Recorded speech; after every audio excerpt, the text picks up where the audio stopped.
За банк орооны гишүүд энэ өдрийн мэндийг хүргье. Тэгээд бас ядлага байхгүй. Энэ ажлын хэсгийн сурагч сонсогдоод байсан. Тэгээд банк төсвийн хорооны гишүүний хуваараа зарлахын хэлтийн дэд хорооны даргын хуваараас тодорхой санал уг нь хэлэх бах гэж бодож исэн. Танилцуулган дээр бас оролцоо. Яг энэ дүгнэлт санал дүгнэлтийг боловсруулах явцад бас өөрийнхөө саналыг оруулаад явна гэж ойлгож исэн боловч тэгээд болоогүй байна. Тэгээд яг энэ төсвийн хилцэх, төсвийн хүрээний мэдэгдэл гүйцэтгэлийг хилцэх яг энэ үйл ажиллагаатай холбоотойгоор зарлахын хэлтийн дэд хорооны үйл ажиллагаа ямар хуу байдлаар орцож байгаа вэ гэсэн ийм дүгнэлт гаргасан юм байна уу. За та түрүүн дурдсан цаглбартай холбоотойгоор дурдсан энэ хөгжлийн төсөл, дунд хугацааны төсвийн хүрээний мэдэгдэл, төслийн гүйцэтгэлийн тайлан хилцэх хийг шууд одоо төсвийн доктортой байдлын зөвлөд хүргэдэг тийм ээ. Аудитын байгууллага шууд бид улсын хурлаар дамжуулж хүргэдэг. Энэ тогтолцоогоо шууд зэрэг бүгдэнд нь хүргэмээр байна гэсэн энэ дүгнэлтийг хэлж байна. Тэгээд энэ донд одоо зарлахын хэлтийн дэд хороог чухам оролцуулах боломж байгаагүй энэ дүгнэлтэндээ. Энд шаардлагатай гэж та үзээгүй юу? Зарлахын хэлтийн дэд хороо маань дөнгөж танд бас хэлж ийсэн саналаа тий. Бид нар ингээд бас яг энэ гүйцэтгэл дээр бас дүгнэлтүүдээ бас гаргамаар байна. Хангалттай хугацаатай баймаар байна.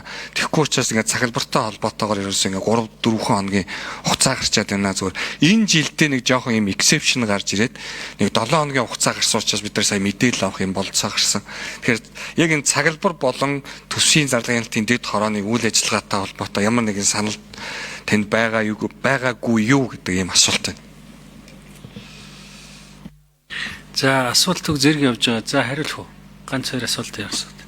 Булгантай гишүүний мөрхөө. За ажлын хэсэг бол ажлын хэсгийн гишүүдийнхээ хүрээнд л одоо гол ажлуудыг хийлээ. За мэдээж улсын хурлын гишүүдээс ямар ч цаг үед, ямар ч байнгын хорон дээр, ямар ч ажлын хэсгээр оролцоод ажиллах бол бүрэн боломжтой саналаа өргүүлэх. За төсвийн зарлахын албаны дэд хорооны зохицуулт бол яг хуучин шиг ер нь бол байгаа. Төсвийн доктортой байдлын зөвлөлийн зохицуултуудыг бид нар яагаад нэмж хийж өгөх шаардлагатай байсан бэ гэхээр төсвийн доктортой байдлын тухай хуулийн дээр зарим нэг заалтууд байгаа ч гэсэндээ энэ бол ингээд нэг хизээд тайлангаа мэдээлэлээ одоо төсвийн төслөө хөргүүлэх, хүрээний мэдээлэлээ хөргүүлэх гэдэг тэр зохицуултууд нь хаягдсан байсан учраас үнийг нь бид нар нэлээд тодорхой болгож бол хөргүүлсэн. Одоо нэгдүгээр хилцүүлэг, хоёрдугаар хилцүүлэг энэ төр бол дандаа илүү их танилцах шин чанартай хилцүүлгүүд байна. 3 дугаар одоо хилцүүлгээс ахуулаад хуучин процессын 2 дугаар хилцүүлэг шиг төсвийн зарлахын албаны дэд хороо, төсвийн байнгын хороо нөгөө зарчмын саналуудаа гаргадаг барьдаг тэр зохицуултууд бол бүгд бол хിവэрэ байгаа. За хууль бол өргөн баригдсан.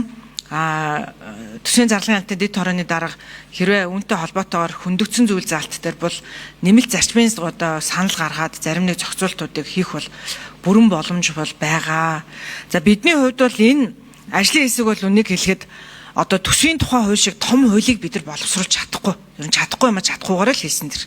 Одоо улсын хурлын гишүүд ганцаараа сууж агаад эрүүгийн хуулийг шинжилэн бичнэ гэж байхгүй. Алдаа гаргуул энэ чинь аюултай байхгүй.